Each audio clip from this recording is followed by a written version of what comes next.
demonstrating that this car can certainly do a little bit of mobbing.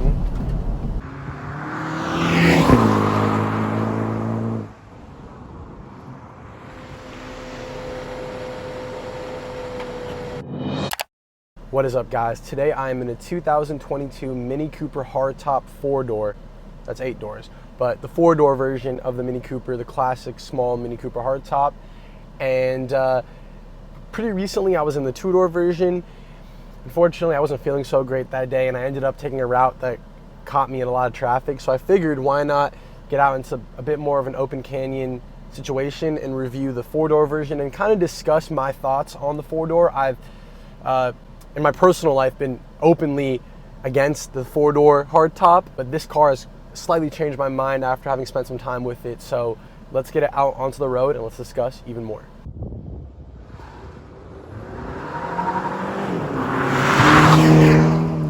So setting off here in the Mini Cooper Hardtop 4-door, first things first, I'm currently in sport mode, which is one of 3 driving modes that you can find in any Mini Cooper. You have green, you have mid mode, which is your standard mode, and you have sport mode. This particular car does not have any sort of dynamic damper control, DDC or anything. So the main parameters changing when you put it into sport mode are you getting that heavier steering feel and you are getting a sharper throttle response. I also want to get the engine specs right out of the way. So just like the other 2-door Hardtop S that I drove, this features the same single turbocharged 2-liter 4-cylinder engine producing 192 horsepower and 206 pound-feet of torque.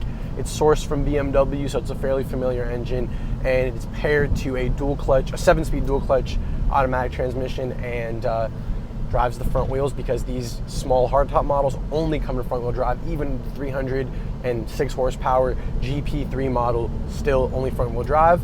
So those are the main parameters. Now, I want to talk about a couple of the differences between this and that 2-door. You gain about 100 pounds of weight moving into the 4-door, and on top of that, you gain about 6 inches in total length, but also 3 inches in wheelbase. Now, I was surprised by the wheelbase. I had always thought or assumed the wheelbases were the same length, and they're naturally not, as I've just mentioned. So it's a touch bit more smooth and a touch less rough or stiff, I should say. I mean, it's not less stiff, but that tiny bit of added length makes it a touch smoother at higher speeds on the freeway. Then otherwise, it's still not quite as smooth as, say, a Clubman or a Countryman, and we'll get into that comparison a little later in the video. Now, the width is the same, the height is roughly the same, maybe half an inch taller, but all in the same relative spec, and you feel that you're basically in a hardtop. The seats feel like they're a tiny bit further back and a little harder to reach than they were in the 2-door, and on top of that, the trunk is a little bit larger again because of that slight added length. So those are a couple factors. Now, what that really brings me to is, why are you getting the 4-door? Naturally, people would say, oh, I'm getting it because of either added practicality or easier accessibility to the rear seats. And prior to driving this car, I thought, nah, I would either just get a 2-door and move up to a Clubman, which really gives you a bit of width, length, so on and so forth. But again, I'm proven a little bit wrong. Those extra few inches really do count, because you have a bit more trunk space. I think you go from about 8 cubic feet to 13 cubic feet, which is, I mean, it's a sizable difference at that point. And on top of that, rear seat legroom, while not by any means fantastic, and even worse than the already only adequate Clubman, is a bit better, and they've somehow just messed with things and tweaked things. I feel like for some reason the front seats don't go as far down as they do in the 2-door, and maybe that has something to do with how they've managed to shift things around a little, give you a little more legroom in the back. But the point is, this does make more sense practicality-wise than I was expecting, and I could see somebody wanting the go-kart fun feel of a hardtop, unparalleled in the rest of the lineup, and still want a little bit of practicality. Now, here I'm demonstrating that this car can certainly do a little bit of mobbing.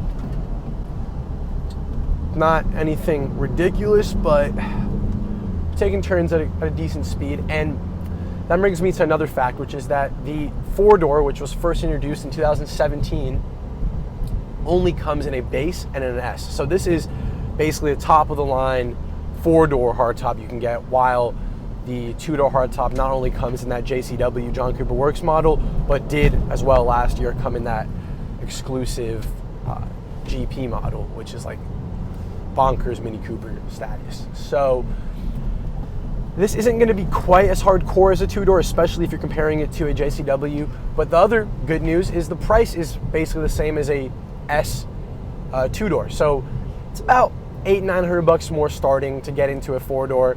And this car is right around $34,000 as equipped. So you're in the same range as that silver two-door. Now I just experienced a little understeer right there, and that's largely due to these 205 all-season tires. They are not the absolute best tires for spirited driving. I would certainly recommend somebody to swap them out for summer tires. Again, with the two-door, you can get the JCW that naturally does come with summer tires. Here you have to take this top-of-the-line S, and maybe there's an option to get it with summer tires from the factory, but I would certainly recommend swapping these all seasons. Yeah, they're not helping the already present understeer right there, where you have a front-wheel drive car, not any sort of crazy diff. There's a better diff on the GPs, and I believe the JCWs as well. All the JCWs have a better diff. So since you don't get that in this car, you're going to want to at least put the better tires on. And I'm assuming if DDC is even available on the four-door, I would also tack that on, and that at least will help stiffen the suspension up in sport mode when you want to drive more aggressively, as well as offering you the ability to put it down into comfort when you want to drive a little more comfortably.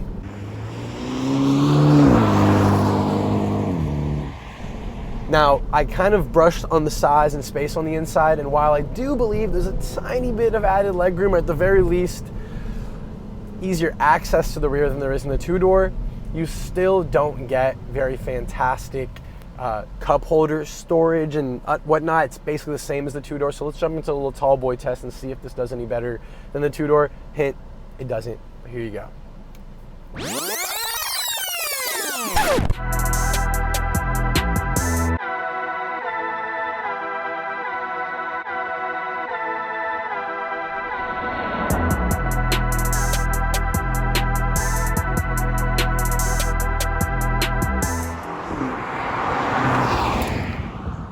Let's do a quick little launch control to achieve Mini's claimed 6.5 seconds 0 to 60.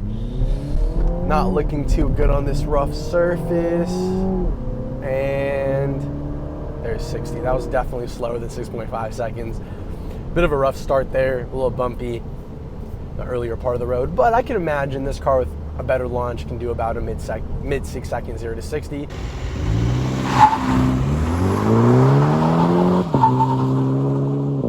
As Mini does claim. So you have okay performance. What I noticed driving this car a little bit more extensively than I was able to drive that two-door is that it reminds me again of those low power output cars that we all usually start driving when we're younger.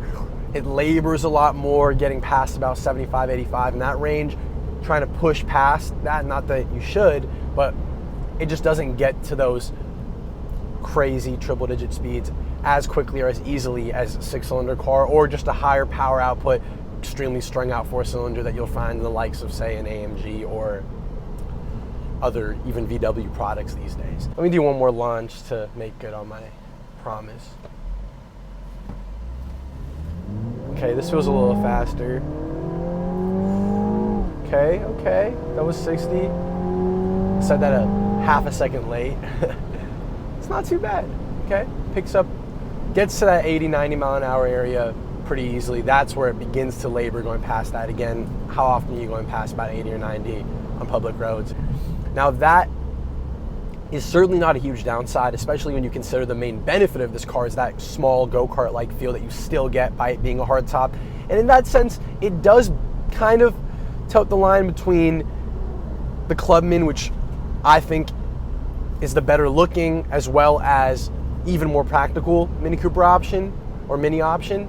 But this gives you more of that small go-kart feel. So give and take, I think at the end of the day, the looks and just the way this looks from the three-quarter, I mean, from the front dead on, from the back dead on, it looks fine, it looks great. In fact, it looks the same as any facelifted Mini Cooper S this year would. But the three-quarter from the side, the back just looks so goofy and like tacked on. Those doors look like they barely, I don't know, they just look like they squeezed these doors in and kind of made the back a little strangely angled. It kind of reminds me of Fiat 500, and it's not my favorite or most pleasing design on any Mini Cooper. So I feel like with that considered, the Clubman is better looking, more attractive, you know, longer, lower, and wider, and more practical. I'd be hard pressed to not go for a Clubman if I really needed the practicality, or then to still stick with that hardtop 2-door that gives you the better looks and fun, albeit a little bit less trunk space and a little bit less rear seat legroom. Countryman's are massive. I still haven't done a review on one. I'm not a huge fan of them, but I do want to drive either an S or a JCW. I've never driven a JCW Clubman, all four, so I want to see what that's all about. But yeah, I've been reviewing a lot of Mini Coopers, so I hope you guys have been enjoying this content.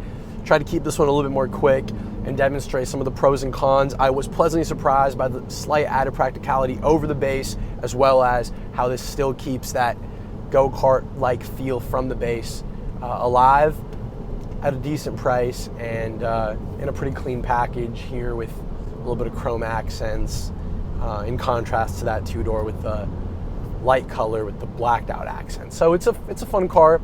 I'm cool with it.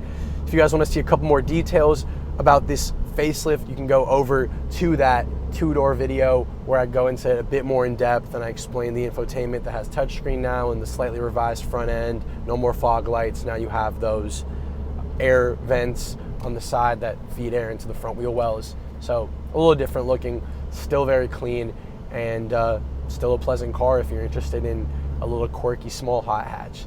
With all that said, guys, I hope you guys enjoyed this video. If you did, please consider subscribing.